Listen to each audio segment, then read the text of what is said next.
In eastern Ukraine, the destruction that you've been documenting out of Mariupol and Kharkiv and Chernihiv, it's hard to comprehend. Absolutely. And now I'm in Bucha, which is the town satellite of Kiev. And you can see how awful is the picture here. Yeah, just behind my back is a big trading center, which was, just watch it.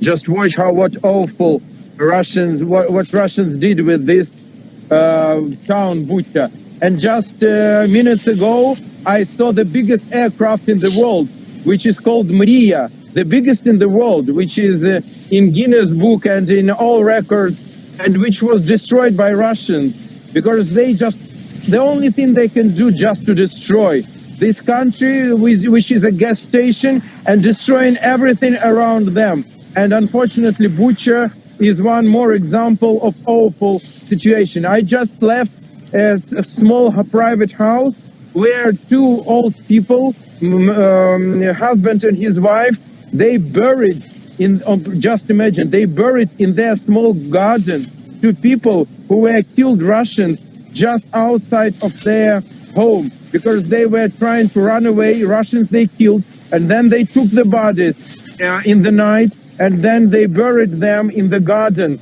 of their house. It's something so awful. I can't explain to you.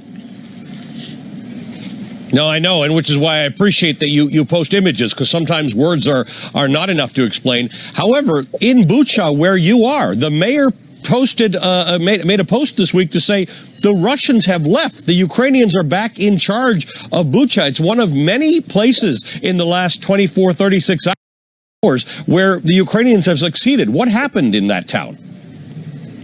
Ukraine won the battle for Kiev. So that is a very big strategic victory. Russians used Belarus territory, which is in fact occupied by them, to attack Kiev. As you see on the map, like what you are showing now, that Kiev is quite close to Belarus border, and they attacked Kiev from there. And they tried to take Kiev, but they failed. Then they tried to encircle Kiev, and they also failed. And after our counterattack, they started to run away, to retreat.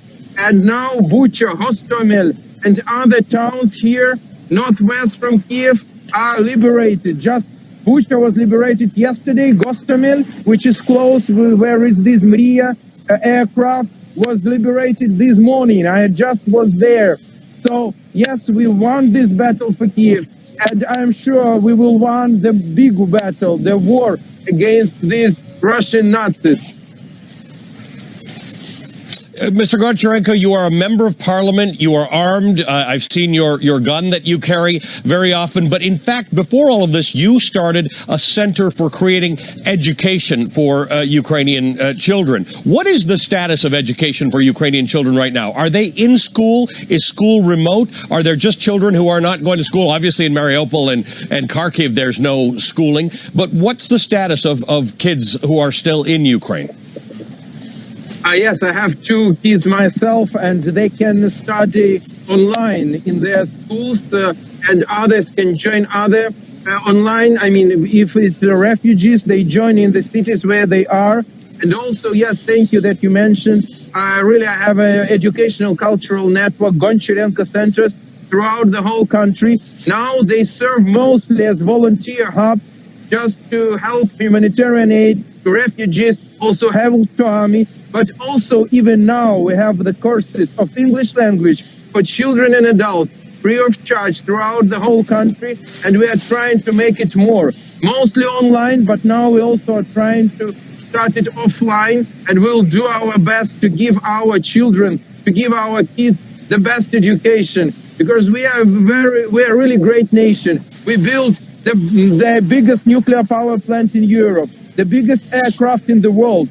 And we can do more because we really are educated. We are a European nation. Our problem is this crazy neighbor, which is absolutely aggressive, has attacking us for many times in our history. And once again, they invaded us. Oleksij Goncharenko, we appreciate the time that you've taken to talk to us, because I know you've got more important things to do.